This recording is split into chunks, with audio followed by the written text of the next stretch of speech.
எல்லா ஊரிலும் இருப்பதைப் போல பேய் கதைகளும் கட்டுக்கதைகளும் இந்த ஊரிலும் பேசிக்கொண்டு இருந்தனர்.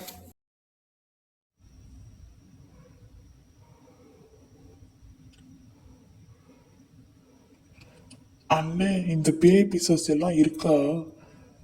இதெல்லாம் இருக்குப்பா.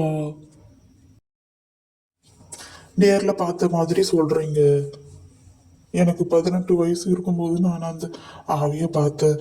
பார்க்கில் ஒரு பொண்ணு தற்கொலை பண்ணிக்கிச்சு. அந்த பொண்ணு அங்கேயே ஆவியை சுற்றி ஊர்ல எல்லாரும் சொல்றாங்க. இப்போ கூட அந்த ஏரியால நைட் 8 மணிக்கு மேல ஆள் நடமாட்டமே குறைஞ்சிடும். ஒரு நாள் சினிமா பார்த்துட்டு வேணும்னே அந்த வழியா போக வேண்டும் என்று நினைத்தேன். அந்த வழியா போனேன். ராத்திரி 1 மணி. அந்த பார்க் கிட்ட யாருமே இல்லை. நான் மட்டும் பைக்ல தனியா போயிட்டு இருந்தேன். சினிமா பார்த்துட்டு பைக்ல 1 மணி ஆயிடுச்சு. போனேன்.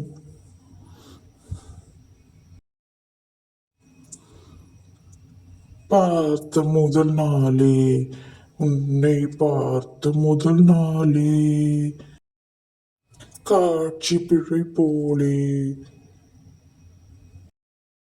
என்னடா இவன் 1 மணிக்கு போகிறான், நம்மளை பார்த்து பாட்டு பாடினே போகிறான். இவனு ஒரு வழி பண்ணணும். பைக்ல நான் ஃபாஸ்டா போயிட்டேன். அதனால தப்பிச்சேன். பேய் என் பின்னாடியே துரத்தினே வந்துச்சு.